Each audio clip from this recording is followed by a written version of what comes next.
Team Israel is back for the follow-up to their successful debut at the last WBC.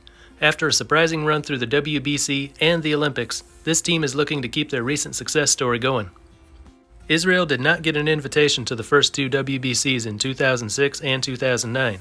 In 2013, they took part in the WBC qualifiers. Looked like they were going to make it, beat South Africa, beat Spain, but had to face Spain in a rematch and lost. In the 2017 qualifier, they got 2 wins over Great Britain and a 1-0 win over Brazil to secure their spot in the Classic. At the big tournament, they surprised everyone by going 3-0 in the opening round, beating WBC veterans Korea, Taiwan, and the Netherlands. In the second round, they got things started with a win over Cuba, but then got blown out in a rematch with the Netherlands, and lost to Japan, putting an end to their tournament run. They placed 6th in the final standings. At the 2019 Europe-Africa qualifier for the Olympics, they placed first, earning for the first time a spot in the Olympic baseball tournament. They looked good at the Olympics, beating Mexico, taking Korea to extra innings, and taking a 1-run lead into the 9th inning against the Dominican Republic. They finished 5th out of the 6 teams. So a country that had never really accomplished anything in baseball just a decade ago suddenly has high expectations to live up to, and it's going to be a lot harder this time around. Pool D is where they've been placed, with Puerto Rico, Venezuela, the Dominican Republic, and Nicaragua. They'll be huge underdogs against Puerto Rico, Venezuela, and DR. Maybe slightly favored over Nicaragua, but that'll be a tough one too. They have the first day off, then go up against, in order, Nicaragua, Puerto Rico, Dominican Republic, and Venezuela. Let's see what they've got. The rotation will be led by Dean Kramer. The Orioles right-hander started 21 games last year in his 3rd big league season. 125 innings, 87 strikeouts, ERA 3.23, WHIP 12.53, a win-loss record of 8-7. He pitched on the 2017 Israeli WBC team when he was 21 years old, a few years before he reached the major league level. Robert Stock played in MLB from 2018 to 2021, started out as a good reliever for the Padres in 2018, but only played sparingly in the last 3 years, with a swelling ERA. Last year he was a starting pitcher for the KBO's Doosan Bears, starting 29 games, 165 innings, 138 strikeouts, ERA 3.60, WHIP 14.85. Brandon Gold is a 28-year-old Rockies prospect who played at AAA Albuquerque last year. 22 starts, 7 relief appearances, 108 innings, ERA 7.25, WHIP 17.69. It was his 2nd straight year struggling at Albuquerque. Colton Gordon is their left-handed starter, a 24-year-old Astros prospect. 2022 was his first year in the minors. He made it up to high single-A Asheville. 3 starts, 1 relief appearance, 20 1/3 innings, 29 strikeouts, ERA 2.66, WHIP 7.87. That was after putting up similar numbers in the same amount of time in low single-A, so he's a prospect on the right track. And that's their rotation. Kramer was one of the Orioles' best starting pitchers last year. Stock was a reliable starter in the KBO. Gold is a struggling AAA pitcher. Gordon looks like a good prospect, but he's only reached high single-A so far. So they've got their mix of good, bad, and inexperienced. Not the kind of rotation that's going to carry a team through Pool D. They'll need a strong bullpen they can rely on. And here's who they've got. Richard Blair, a left-hander, now with the Red Sox. Last year he pitched for the Marlins. 55 games, ERA 3.55, WHIP 14.41. Zach Weiss pitched 12 times in relief for the Angels last season. 13 1/3 innings, 18 strikeouts, ERA 3.38, WHIP 10.50. Jake Bird appeared 38 times in his first major league season with the Rockies. 47 innings, 42 Ks, ERA 4.91, WHIP 14.27. Jake Fishman made his first appearance at the major league level last season. 7 times in relief, 11 innings, ERA 4.09, WHIP 11.82. At AAA Jacksonville, he had a 2.25 ERA in 56 innings of relief. Rob Kaminsky made 5 major league appearances for the St. Louis Cardinals back in 2020. More recently, the 28-year-old lefty played at AA Arkansas in 2022. 39 games, 36 innings, 39 Ks, ERA 4.91, WHIP 14.73.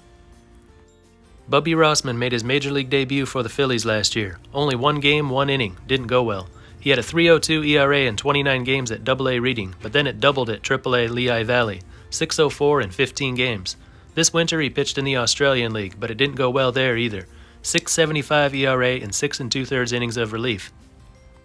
Joey Wagman, a former A's prospect, most recently played in the Mexican League last summer for 2 different teams. 9 starts, 1 relief appearance, 35 innings, ERA 6.06, WHIP 16.82. He's been mixing it up as a starter and reliever his whole career. Could be used as either one here. Andrew Gross played at AA Montgomery of the Rays organization last season. 36 games, 56 innings, ERA 4.29, WHIP 13.94. Also played in the Puerto Rican League this winter, with a 3.32 ERA and 19 innings of relief, with a WHIP of 11.58.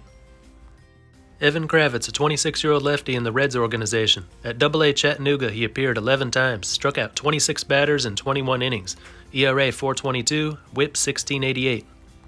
Kyle Molnar is a 26-year-old Angels prospect. He reached high single-A Tri-City last season. 22 games, 38 innings, 35 strikeouts, ERA 2.61, WHIP 12.63. Daniel Fetterman, a 24-year-old lefty in the Orioles system. At high single-A Aberdeen, he made 4 starts and 7 relief appearances, 30 innings, 39 Ks, ERA 4.20, WHIP 12.67. Josh Wolf is a 22-year-old Guardians prospect. Last season at low single-A Lynchburg, he had a 6.35 ERA and 22 innings of relief, with a WHIP of 17.65. And the youngest player on the team, Jacob Steinmetz, a 19-year-old Diamondbacks prospect. He's off to a rough start. 11 games, 24 innings, 27 Ks, ERA 7.88, WHIP 2.0 in the Rookie League. So in their bullpen, they've got Blair, Weiss, Bird, and Fishman, all semi-dependable Major League relievers. Not too bad. But after that, it's all prospects who mostly aren't doing very well in the minors. If they get a good outing from their starting pitcher and they don't need to ask too much of the bullpen, they may be all right. But if they have to go deep into their bullpen, they could have trouble. Let's take a look at their hitters, starting in the outfield. 4 outfielders here, all of them hit left-handed. Jock Peterson will be their starter in left. He's coming off a really good season. 134 games, 23 home runs, /274, 353, 521, and earned his second All-Star selection. Alex Dickerson has been in MLB for 6 years, had some promising years early on, especially in 2020 when he hit 10 home runs in 52 games with a .947 OPS. But last year he was limited to 13 games and slashed 121, 194, 212. In past years he played almost exclusively in left, but last year played most of the time in right. Spencer Horwitz is a 25-year-old Blue Jays prospect. He reached AAA Buffalo last season. 246, 361, 363 in 44 games. Listed as an outfielder on their roster, but he plays more at first than anywhere else. When playing in the outfield, he plays at left almost all the time. Jacob Goldfarb reached low single-A in the Pirate system last year. 19 games with a line of 228, 421, 281. So low average, no power, but gets on base a lot. He plays all the outfield positions, and plays catcher too. To the infield now, Ty Kelly is a switch hitter who played in 118 Major League games over 3 seasons, from 2016 to 2018, 611 OPS over that time. He's been in AAA the last few years, and his hitting has been getting worse every year. In 2022 at Oklahoma City, he played in 22 games and slashed 180, 263, 260 with no home runs. Plays mostly at second, a little at third, and can play the outfield too. Danny Valencia is a retired Major League Baseball player. He played from 2010 to 2018. Since then, he's been an important player for Team Israel. He was the best hitter at the Europe-Africa qualifier. At the Olympics, he hit 3 home runs and slugged .778 in 18 at-bats. He played at first and DH in those tournaments, and that's where he's expected to play for this one. Matt Mervis is a 24-year-old left-handed batter in the Cubs organization, and he'll be one to watch. Last year he moved up from high single-A to AA to AAA. At AAA Iowa, he hit 15 home runs in 57 games, with a line of 297, 383, 593. He only plays at first.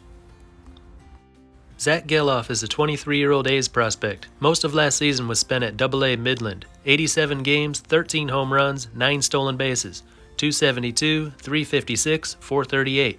He did spend a little time at AAA Las Vegas. In 9 games, he was 9 out of 35. 5 of those 9 hits were home runs.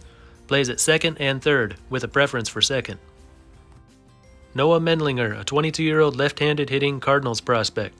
2022 was all spent at high single-A Peoria. In 72 games, he hit 246, 384, 321. He plays third most of the time, but can also be used at second. 25-year-old Michael Wilansky played independent ball for Long Island and Southern Maryland last year. In 83 games for the two teams combined, he hit 269, 384, 424. He plays all the infield positions, but more at second than anywhere else. Asaf Loengard is a college ball player. He's at William & Mary now, where they've just started. Last year he played at Mansfield University, where he slashed 351, 414, 672. 11 home runs in 46 games, divides his time between third, short, and center field.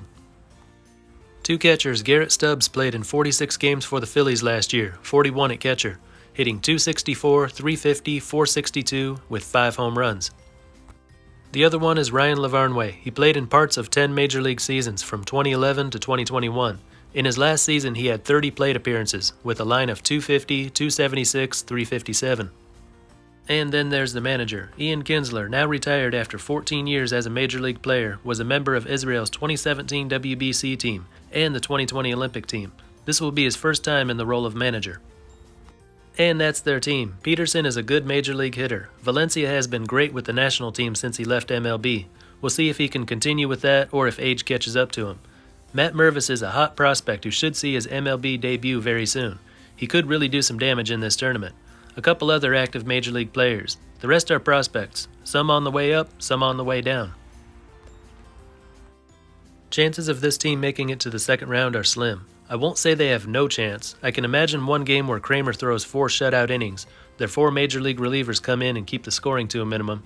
Peterson, Mervis, Valencia, Dickerson, and Stubbs all contribute at the plate, and they pull off a shocking 3-2 upset over DR, PR, or Venezuela, especially when those teams may be looking past Israel in this pool. The Israeli team might be able to catch them by surprise, and they've got enough talent to beat Nicaragua on a regular day. That'd give them 2 wins, and then a 3-way tie could go in their favor. But I'd give that only a 15% chance of happening. If one of those 3 teams is using their worst starting pitcher, and all their hitters are having a bad day, they still should be able to beat Israel.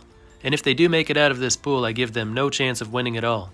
They've got enough talent to pull off one big win, but not 3 in a row. But that's just what I think. Let me know what you think down in the comments. That's all for this one, and until next time, this is Baseball International. See ya.